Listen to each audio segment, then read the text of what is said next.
పొట్ట హెల్దీగా ఉంటే చాలు, అన్నీ బాగుంటాయి, అన్నీ సెట్ అయిపోతాయి. బుర్రతో సహా భవిష్యత్తులో క్యాన్సర్ లాంటివి వచ్చే అవకాశమే లేదు. స్కిన్ కూడా అద్భుతంగా ఉంటుంది, మంచి గ్లోతో ఉంటుంది అని నమ్మేవాళ్ళు చూడండి, మిగిలిన వాళ్ళు స్కిప్ చేసేయండి. ఫేమస్ రిపోర్ట్స్ ఏమొస్తున్నాయో చెప్పుకుంటున్నాం కదా. ప్రోబయోటిక్స్ ఈ మధ్య మానేశారండి మన వాళ్ళు. బిర్యానీల దగ్గర నుంచి ఆ దరిద్రపు ఫుడ్కి ఇచ్చినంత ఇంపార్టెన్స్ ప్రోబయోటిక్ ఇవ్వట్లేదు. ఫ్యాషన్గా చెప్పుకుంటున్నాడు ఒకడైతే, నేను పెరుగు తిన్ను, నేను మజ్జిగ తాగను అని చెప్పుకోవడం కూడా. విషయానికి వచ్చేస్తా, ప్రోబయోటిక్స్ చేసే మేలు అంతా ఇంత కాదండి. కంప్లీట్గా బాడీలో ఇమ్యూనిటీని పెంచుతుంది.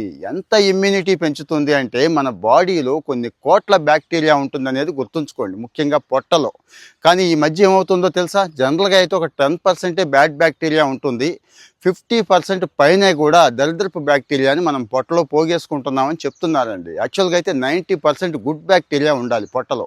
అది ఎంత ఎక్కువ ఉంటే బుర్ర అంత ప్రశాంతంగా ఉంటుంది. ఇక ఈ మధ్య పొట్ట క్యాన్సర్లు తెలుసు కదా, బయట ఎన్ని దరిద్రాలు తింటున్నాము, వాటన్నిటికీ దూరంగా అదే ఉంచుతుందండి ఆటోమేటిక్గా. కానీ చేయాల్సింది ప్రోబయోటిక్స్ తీసుకోండి అని చెప్తున్నారండి. ప్రోబయోటిక్స్ అంటే ఏమీ లేదండి, మన పెరుగు మజ్జిగే ప్రోబయోటిక్స్, అద్భుతంగా ఉంటాయి.